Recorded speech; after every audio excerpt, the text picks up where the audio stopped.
inmediato de esto que acabamos de ver, la distinción entre lo subjetivo y lo singular, que fue nuestro primer logro hasta ahora.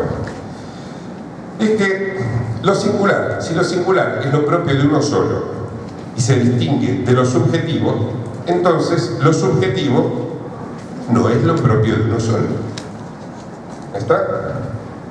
Si lo subjetivo no es lo propio de uno solo, es más bien lo propio de ninguno y por ende no es propiedad de nadie. ¿Sí? Nadie puede decir, esta es mi subjetividad, la de mí solo, porque la subjetividad no es propia de nadie. En definitiva, no hay ninguna paradoja en afirmar que una subjetividad nunca caracteriza a un sujeto. Primer punto fundamental. Una subjetividad jamás caracteriza a un sujeto. Puede sí especificar a un grupo de sujetos. La subjetividad puede ser propia de un grupo de sujetos. Puede ser propia de la humanidad entera, si ustedes quieren. Gracias. Esto es para que no se me mojen los papeles. Bueno, voy a volver. Entonces, la subjetividad no es propia de nadie, ¿sí? Puede ser propia de un grupo, puede ser propia de una nación, puede ser propia de una humanidad, puede ser propia de una época, ¿sí? Pero seguro que jamás corresponde a uno solo. Y esto basta para mostrar la enorme afinidad que hay entre el sujeto y lo universal, que son los dos vértices de abajo de este triángulo, ¿sí? Entre el sujeto y lo universal no hay una tensión real, se llevan muy bien, son buenos amigos. La verdadera tensión está en lo que decía Aristóteles al principio, hace 2500 años más o menos, entre lo universal y lo singular. Si es universal, no es singular y recíprocamente. ¿Está? Bueno.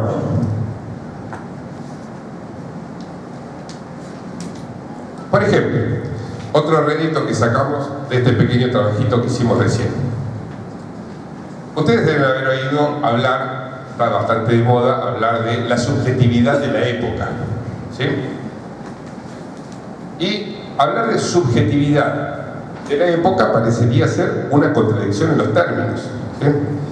Si nosotros tomáramos como principio esta falsa ecuación, esta ecuación culturalmente aceptada. Porque época parece designar algo objetivo y al mismo tiempo universal, ¿sí? Algo en lo que estamos todos nosotros, ¿sí? Al hablar de la subjetividad de nuestra época, no es la subjetividad de mi época, de la de ella o la de aquel, distinta, es la de todos, ¿sí?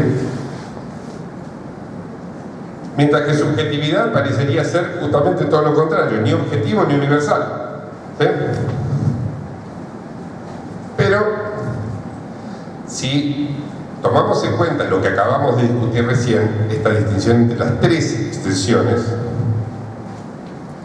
el sujeto no se confunde con lo singular, es el primer hallazgo que tuvimos, ¿sí? Y solamente lo singular es lo que se contrapone a lo universal,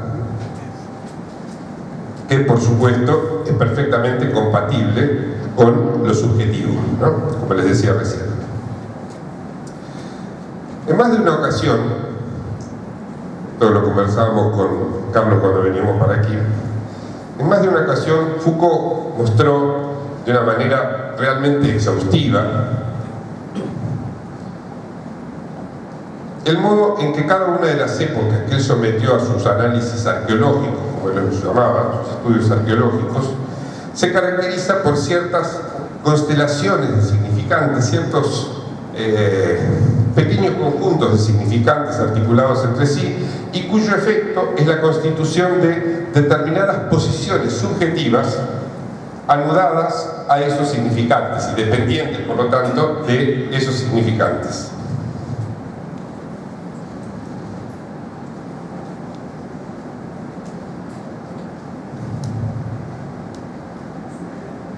Es decir, que aparecen ciertos términos, eso se ve muy bien en historia de la sexualidad, en historia de la locura, por ejemplo, El nacimiento de la clínica, ¿sí? Textos fantásticos, textos arqueológicos de Foucault, muestran cómo ciertos términos pasan a dominar el pensamiento de un grupo de personas, de los médicos, por ejemplo, de los científicos, etc.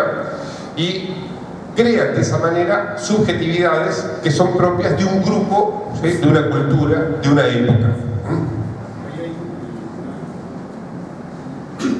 He encontrado en algunas lecturas un discurso canónico que plantea que el psicoanálisis es Foucaultiano o dejará de ser psicoanálisis. ¿Qué opinas, Gerardo? ¿Cómo es que el psicoanálisis es Foucaultiano o dejará de ser psicoanálisis? Al estilo revolucionario, ¿no? Sí. El psicoanálisis será Foucaultiano o no será. Así es. Yo no lo había escuchado, pero digamos, usemos el principio de calidad retórica. Empecemos por concederle que el que lo dijo debe haberlo pensado bien antes de decirlo, ¿sí? En algún sentido le puedo dar la razón al que dice eso, y en otro sentido tiendo más bien a pensar lo contrario de lo que dice la afirmación. ¿Por qué le doy la razón? ¿Sí? Le doy la razón porque Foucault, en la época del seminario 9 de Lacan, para que se dé una idea, a principios de los años 60, Foucault y Lacan estaban verdaderamente muy próximos entre sí y pensaban de una manera muy similar cuál era la relación entre el significante y la letra, aunque Foucault no use esos términos, ¿sí? Lo digo en términos que no son más familiares, ¿sí? Es decir, cómo funciona el significante en la medida en que forma parte de la función de la palabra en un discurso, o el significante en la medida en que forma parte de la función de lo escrito. ¿Qué relación hay entre estas dos cosas? Foucault lo estaba pensando a principios de los 60, en la época en que Lacan establece su seminario, está dictando, mejor dicho, su seminario número 9, sobre el tema de la identificación. ¿Y cuál es el objetivo de Foucault? ¿Y cuál es el objetivo de Lacan? ¿Sí? El objetivo de Foucault, digamos, ahí nosotros podríamos decir, se enganchan, están estudiando la misma cosa, ¿sí? El objetivo de Foucault es entender cuáles son las leyes generales de ese discurso que domina un cierto ámbito y que tiene efectos de poder, ¿sí? Algo lejanamente emparentado con la noción de discurso del amo, del que hablaba anoche.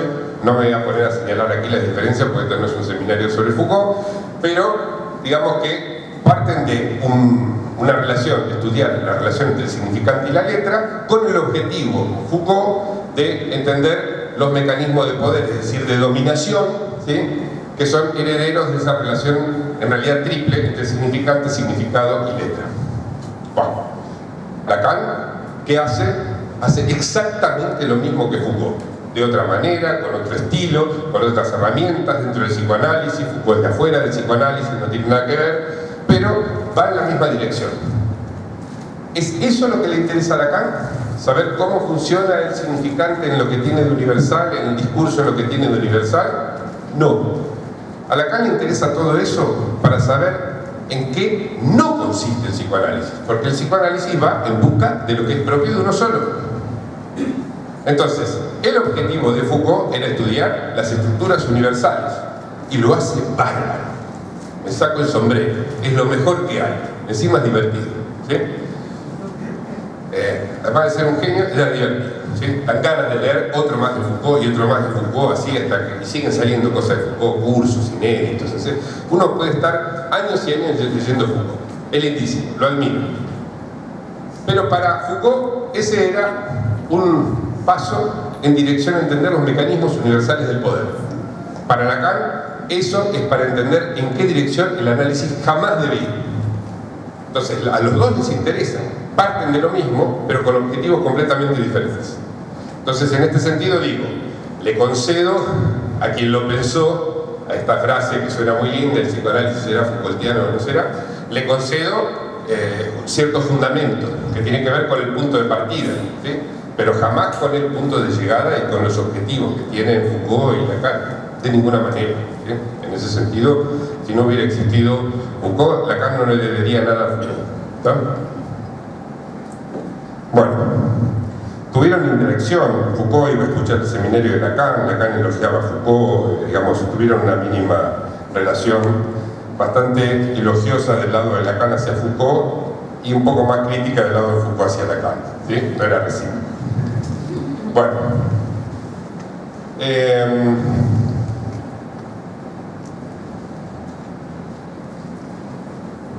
entonces, en definitiva, Freud y Lacan, Freud por el lado de psicología de las masas, por ejemplo, y análisis del yo, por el lado de tótem y tabú, el porvenir de una ilusión, Moisés y la religión monoteísta, había llegado a resultados que son bastante compatibles con los de Foucault. Los desarrollos de Lacan, muchísimo más todavía, además, digamos, herramientas ayornadas de otra época, de una cultura diferente, etc. ¿Sí? Por ejemplo, aquí se habla de tribus urbanas, ¿sí? Tribus urbanas, ¿sí? Las tribus urbanas son la prueba visible hoy en día del carácter plural de la subjetividad. Es decir, que la subjetividad no es algo propio de uno solo. Hay ciertos significantes amo que definen, por ejemplo, la tribu urbana emo. ¿Existen los emos aquí? ¿Sí? Ya pasaron un poquito de moda, pero en la Argentina por lo menos, no sé aquí. Pero, digamos, la moda emo, que tuvo su furor hace unos 6-7 años más o menos, terminó ese furor en la Argentina, implicaba ciertos significantes, ciertas posiciones, ciertos temas, ciertas maneras de vestirse, ciertas marcas o cierta ausencia de marcas, todo lo que ustedes quieran, pero con ese pequeño pool de significantes se organizaban relaciones sociales que determinaban la subjetividad de grupos de personas, ¿sí? Lo que conformaban una tribu urbana, ¿sí? Todas esas subjetividades son una subjetividad, ¿se entiende? No es propia de ninguno de ellos, ¿sí? Son súbditos, efectos de esos significantes amo que lo representan. ¿Está? Lo singular, lo propio de cada uno es otro asunto, ¿sí? Pero la singularidad se puede dar por horneadas, de a cientos, de a miles, de a millones de personas. ¿Está? Y Foucault lo demostró muy bien. En ese sentido, gracias a Foucault, nos ha mostrado cómo épocas enteras, naciones enteras, continentes enteras, sobre todo en Europa, que es lo que él estudió, pueden estar determinados por un pequeño conjunto de significantes algo, ¿sí?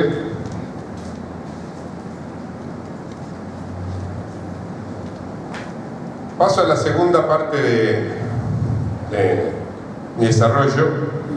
Voy a estudiar ahora, ya vimos que subjetivo y singular no son lo mismo. Ahora voy a meterme un poquitito con qué quiere decir individuo, lo individual. Así afinamos el lenguaje con el que vamos a trabajar en lo sucesivo.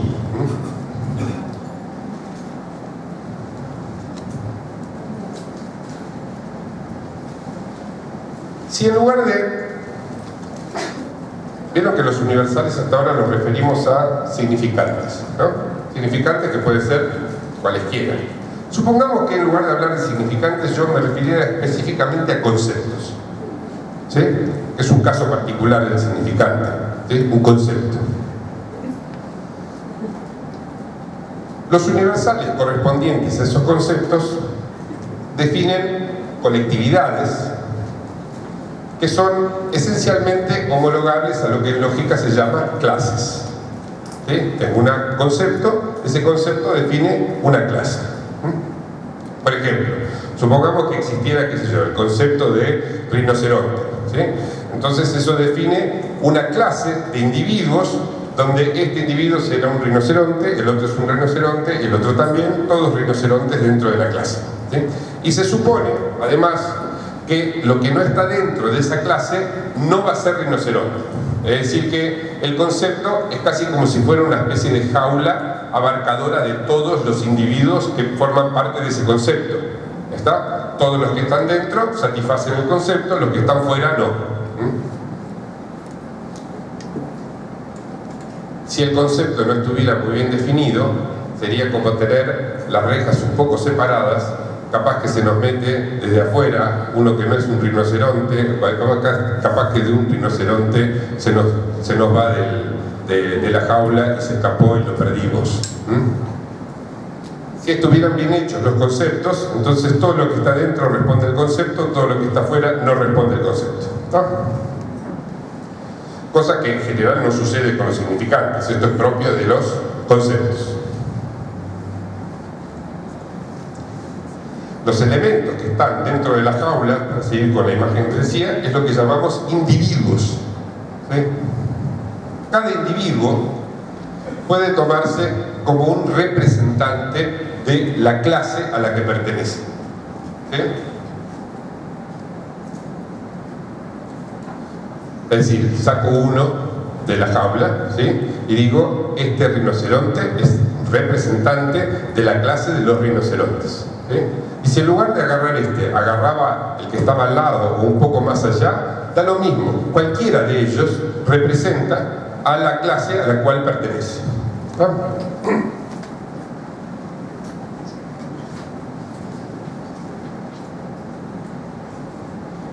En lo que tiene que ver con su carácter de individuo, es decir, de representante de la clase, cualquier individuo es indistinguible entonces de otro individuo, ¿sí? Es decir, todos los rinocerontes son el rinoceronte. Anoche, para los que estaban, tomé una referencia más poética que lógica, que es la del Ruiseñor de Keats, escrito de Borges, ¿sí? Que decía, el ruiseñor que escuchó Keats en Hampstead en el siglo XIX era el mismo ruiseñor que escuchó Ruth la Moabita en Israel hace no sé cuántos miles de años, ¿está? Es exactamente la misma idea, ¿sí? En la medida en que cada individuo es la clase, ¿sí? No hay diferencia entre individuos, ¿sí? Todos son un representante de la clase, y si hubiera alguna diferencia entre ellos, esa diferencia habría que atribuirla a la singularidad, no a la individualidad. ¿Se entiende eso? Ahí empezamos a establecer una distinción entre lo que es individual y lo que es singular.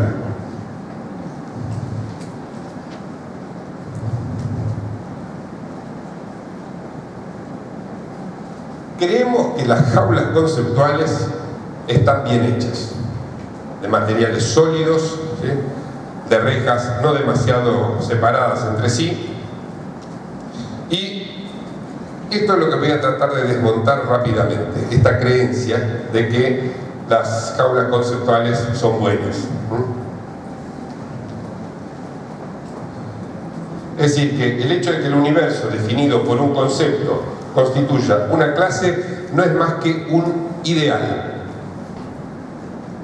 Un ideal que en sentido estricto solo es alcanzable cuando ese concepto que tomamos para definir la clase puede expresarse en un lenguaje formal donde la relación entre el significante y el significado, que es la moneda corriente de nuestra lengua cotidiana, sea nula por ausencia de significado, es decir, un lenguaje como el de las computadoras, ¿sí? Un lenguaje sin sentido, un lenguaje como el de las matemáticas, donde no nos preguntamos por el sentido de la cosa. Ahora cuando termine, sí. Y decía, solamente podemos alcanzar ese ideal en el caso de que hay un lenguaje formal, es decir, que no haya relación significante-significado, o bien que la relación entre el significante y el significado sea rígida, es decir, cuando tenemos un lenguaje codificado, donde este significante corresponde a este único significado y no más de uno, ¿sí? Como cuando hablábamos de reducir el lenguaje a un código en la charla de anoche. Es decir, cuando no existe ningún equívoco, ningún malentendido, ninguna pregunta por el que quiso decir, ¿sí? En esos casos podemos aspirar al ideal del concepto, ¿sí? Con los significantes de la vida cotidiana, los conceptos no tienen jaulas bien formadas, digamos.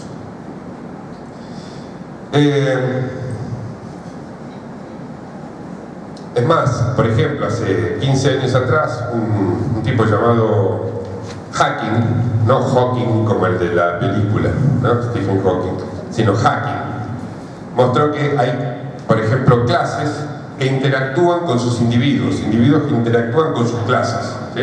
Por ejemplo,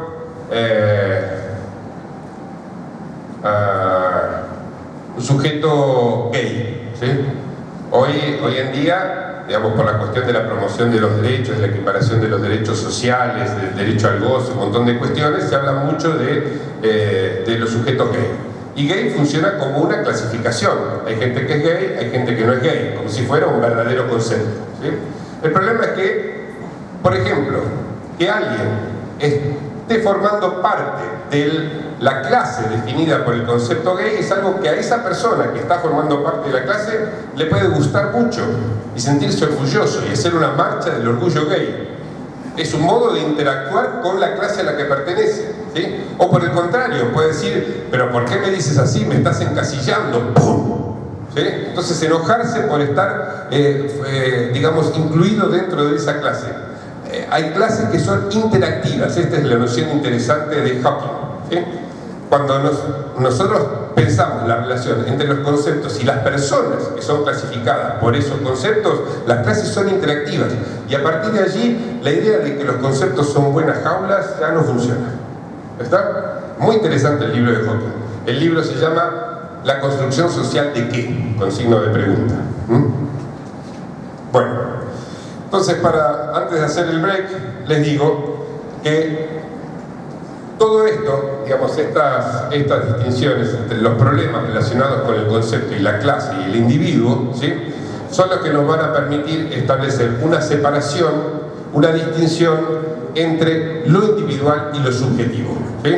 Pero como aquí me avisa que es usual hacer ya un pequeño descanso, vamos a hacer una pausa y en 15 minutos retomamos, ¿sí? En 15 minutos.